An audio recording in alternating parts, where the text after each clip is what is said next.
Parliament بھی موجود ہے لیکن وہ ٹوٹلی پاورلیس ہے۔ اس ملک میں اس وقت دو طاقتیں ہیں۔ ایک وہ طاقت ہے جو کہ ہمیں نظر آ رہی ہے، یہ ڈمیز ہیں، ان کی تنابیں کہیں اور سے کھینچی جاتی ہیں۔ دوسری طاقت وہ ہے جو کہ جن کے پاس اصل طاقت ہے لیکن وہ سایوں کی شکل میں نمودار ہے۔ سائے جو ہیں جو ہمارے اوپر طاقت کی شکل میں کہیں براجمان ہیں اور نظر نہیں آتے، یہ ان کے جو عقائد ہیں یا ان کے جو احکامات ہیں اس کی تقلید کرنا یا ان کو امپلیمنٹ کرنا۔ لیٹر جو 6 ججز کا ہے اس میں بڑی ایکسپلیسٹلی اس کا ذکر کیا گیا ہے، جس کو آج پاکستان کی سپریم کورٹ دبانے کی کوشش کر رہی ہے۔ میں 2-3 منٹ لوں گا، کچھ 2-3 آبزرویشنز ہیں اور کچھ سوالات ہیں جو کہ میں ریز کرنا چاہتا ہوں تاکہ بارے رہے۔ ولید صاحب نے اور ابو ذر صاحب نے بڑے خوبصورتی سے انہوں نے سارا جو جتنی بھی رپورٹ ہے اس کے کانٹینٹس کو ایکسپلین کیا ہے اور اس کو کنٹیکسچلائز کیا ہے کہ کس طریقے سے ڈائریکٹلی یہ ہمیں ایفیکٹ کر رہی ہے، ہمارے حقوق کو ایفیکٹ کر رہی ہے۔ دیکھیے، اس ملک میں اس وقت دو طاقتیں ہیں۔ ایک وہ طاقت ہے جو کہ ہمیں نظر آ رہی ہے، کوئی پرائم منسٹر ہے، کوئی چیف منسٹر ہے، کوئی گورنر ہے، کوئی یہ ہے، کوئی وہ ہے۔ یہ وہ طاقت ہے جو ہمیں نظر آ رہی ہے لیکن ان کے پاس طاقت نہیں ہے، یہ کچھ کر نہیں سکتے، یہ مفقود ہیں، یہ ڈمیز ہیں، ان کی تنابیں کہیں اور سے کھینچی جاتی ہیں۔ اور دوسری طاقت وہ ہے جو کہ جن کے پاس اصل طاقت ہے لیکن وہ سایوں کی شکل میں نمودار ہے، نہیں آتی، نہ وہ سامنے آنا چاہتے۔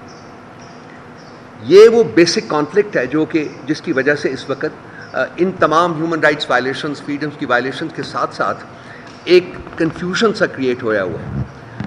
ملک میں ویسے تو دیکھنے کو جمہوریت ہے لیکن اصل میں ڈی فیکٹو مارشل لا ہے۔ یہاں اس وقت مارشل لا رجیم یہاں چل رہی ہے اور یہ ڈمیز جو ہیں یہ اس شخص واحد کی دکتات جو ہے اس کو امپلیمنٹ کر رہی ہے، یہ بتائے بغیر کہ یہ کیا کر رہی ہیں۔ ویسے تو پارلیمنٹ بھی موجود ہے لیکن وہ ٹوٹلی پاورلیس ہے۔ جوڈیشری کے بارے میں میرے دوست بھائی ابو ذر نے بات کی ہے، یہ جو کانفلکٹ ہے یہ ختم ہونا چاہیے، ان دا سینس کہ جی اگر آپ نے جمہوریت نہیں رکھنی تو پھر کہہ دیں۔ یہ ڈی فیکٹو جو ہے اس کو بڑے سے لوگوں ڈاکٹرن آف نیسیسٹی بھی اسی جوڈیشری کی کوائنج ہے، جس میں کہ یہ واٹ از ڈاکٹرن آف نیسیسٹی کہ یہ جی کہ جرم تو ہوا ہے، کانسٹیٹیوشن تو وائلیٹ ہوا ہے، لیکن چونکہ ہو گیا ہے جرم، چونکہ کانسٹیٹیوشن وائلیٹ ہو گیا ہے، اس لیے ہمارے پاس آپشن کوئی نہیں ہے سوائے اس کے کہ اس کو ہم لیجیٹیمائز کریں۔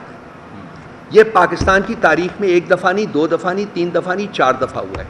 اس کے علاوہ آج بھی جو آپ کے سامنے کھیل کھیلا جا رہا ہے وہ یہی ہے کہ وہ جو سائے جو ہیں جو ہمارے اوپر طاقت کی شکل میں کہیں براجمان ہیں اور نظر نہیں آتے، یہ ان کے جو عقائد ہیں یا ان کے جو احکامات ہیں اس کی تقلید کرنا یا ان کو امپلیمنٹ کرنا، یہ اسی قانون کے تحت ہی ہو رہا ہے کہ جی ہم اس طاقت کا کچھ بگاڑ نہیں سکتے۔ تو میرے کچھ سوالات ہیں۔ دیکھیں، ریاست کے بیسیکلی اسٹیبلش 3 ستون ہیں، ایک چوتھا جو آپ بیٹھے ہوئے ہیں، ٹینٹیٹیولی دا 4th pillar of the state, 3 legislature جو ہے وہ ریگڈ ہے، اس میں جو لوگ بیٹھے ہوئے ہیں وہ ڈیزرو نہیں کرتے وہاں، کیونکہ وہ الیکشن جیت کے نہیں آئے بلکہ ان سایوں کی پیٹرنیج کے انڈر وہاں وہ بیٹھے ہوئے ہیں۔ سو انہوں نے یہ نہیں کرنا کہ یہ قانون ایسے بنائیں جو کہ ہیومن رائٹس کو اسٹرینتھن کریں، وہ صرف وہ کریں گے جو کہ ان کو آرڈر کیا جاتا ہے۔ سو چونکہ ڈومیننٹ پریزنس ہے انہی لوگوں کی ہے، اس لیے وہ ان تمام چیزوں کو ٹھیک کرنے کی پوزیشن میں نہیں ہے۔ اس کے بعد آپ کا ایگزیکٹو آتا ہے۔ ایگزیکٹو کی جو سٹیٹس ہے وہ 6 ججز کے لیٹر میں بڑی کلیئرلی ڈیفائن کی گئی ہے کہ کس طریقے سے ایگزیکٹو نہ صرف کمپلسٹ ہے کرائم میں بلکہ ایگزیکٹو جو ہے وہ پرپیٹریٹر بھی ہے کرائم کا، وہ تمام کرائمز جس کا ذکر ابو ذر نے بھی کیا ہے، اور وہ لیٹر جو 6 ججز کا ہے اس میں بڑی ایکسپلیسٹلی اس کا ذکر کیا گیا ہے، جس کو آج پاکستان کی سپریم کورٹ دبانے کی کوشش کر رہی ہے۔ ہونا تو یہ چاہیے تھا کہ جب وہ لیٹر آیا تو اس کے تحت ایک جوڈیشل کانفرنس کی جاتی جس میں باقی لوگوں کو بلا کے، باقی ججز کو بلا کے ان کے احساسات، ان کے تاثرات اور ان کے کامنٹس بھی لیے جاتے کہ کتنی how deep rooted is this malady of interference in affairs of the judiciary. لیکن ایگزیکٹو جو کہ کمپلیسٹ ہے according to the contents of the letter, اسی کو امپاور کر دیا گیا جی کہ آپ جائیے جا کے کمیشن بنائیے, آپ جا کے کمیشن کا ہیڈ بھی بنائیں. وہ تو we are grateful to the person who was nominated as the head of the commission کہ انہوں نے کہا جی کہ میں ان ٹیوز پہ کام نہیں کر سکتا, تو یہ معاملہ آگے بڑھائے. لیکن ابھی تو یہ جو ایگزیکٹو بھی کمپلیسٹ ہے جرم میں, ہیومن رائٹس کی وائلیشن میں, فریڈمز کی وائلیشن میں یہ کمپلیسٹ ہے. اور تیسرا جو آپ کا پلر ہے وہ ہے جوڈیشری. تو آج کل ہمارے جو چیف جسٹس صاحب جہاں بیٹھے آتے ہیں, سنیں ان کی آنکھیں دیکھ نہیں سکتی, ان کے کان سن نہیں سکتے, اور ان کی زبان بول نہیں سکتی. یہ ہے ہمارا وہ شخص جو کہ اس وقت چیف جسٹس آف پاکستان بیٹھا ہوا ہے. یہ انصاف دینے کی بجائے انصاف کی وائلیشن میں پارٹنر بنا ہوا ہے.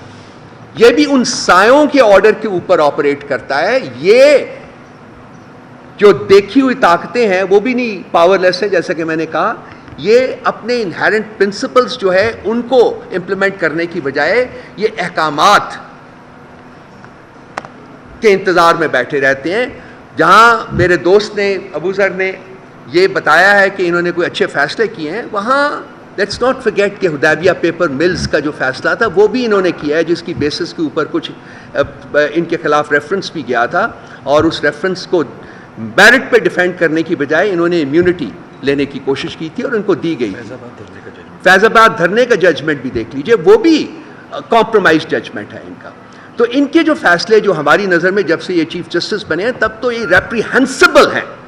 یہ بالکل ایک بائی سٹینڈر کے طور کے اوپر, ایک تماشبین کے طور کے اوپر کھڑا ہوا ہے یہ چیف جسٹس, رادر دین دس کہ جسٹس انصاف کے تقاضے پورے کرے, آئین کے تقاضے پورے کرے, لوگوں کی عزت و جان و مال کو پروٹیکٹ کرے. یہ اس کی وائلیشن میں ایک پارٹنر بنا ہوا ہے. نہ دیکھ سکتا ہے, نہ سن سکتا ہے, نہ بول سکتا ہے. ہماری ڈیمانڈ اس سے یہ ہے کہ یہ چلا جائے. اگر یہ انصاف پرووائڈ نہیں کر سکتا پاکستان کو اور پاکستانیوں کو, تو اس کا کوئی مقام نہیں ہے وہاں بیٹھنا, اس کو چھوڑ دینا چاہیے. اور یہی حالت آپ کی اسلام آباد ہائی کورٹ کے چیف جسٹس کی بھی ہے. میں آپ کو سپریم کورٹ کے چیف جسٹس کی ایک بات بتاؤں. 9 مئی کو وہ ٹریجڈی ہوئی تھی, جس کے بعد ریاست کا سارا جبر اور فسطائیت جو تھا وہ انلیش کی گئی تھی پی ٹی آئی کے اوپر. 25 مئی کو ہم نے ایک پٹیشن موو کی تھی سپریم کورٹ میں کہ یہ جو ہوا ہے اس کے بارے میں اس کو سنا جائے اور ایک جوڈیشل کمیشن جو ہے وہ کانسٹیٹیوٹ کیا جائے تاکہ دودھ کا دودھ اور پانی کا پانی ہو سکے. 25 مئی 2023, آج ہم مئی میں داخل ہو رہے ہیں 2024 میں. 1 سال سے اس شخص نے اس کو ایک کشن کے طور کے اوپر اپنی سیٹ کے اوپر رکھ کے اس کے اوپر بیٹھا ہوا ہے. چیف جسٹس آف پاکستان, شرم آنی چاہیے. شرم کا مقام ہے نہ صرف چیف جسٹس کے لیے بلکہ تمام جوڈیشری کے لیے کہ ان کا سربراہ اس قسم کا کام کر رہا ہے. اس کے علاوہ ہماری اور بھی بہت ساری پٹیشنز ہیں جو اس کے پاس پینڈنگ ہے, جن کو وہ فکس نہیں کر رہا. اسی طرح سے اسلام آباد ہائی کورٹ کا چیف جسٹس بھی ہماری پٹیشن کو فکس نہیں کر رہا. تو کیا ہماری تقدیر میں ایسے لوگ لکھے ہوئے ہیں؟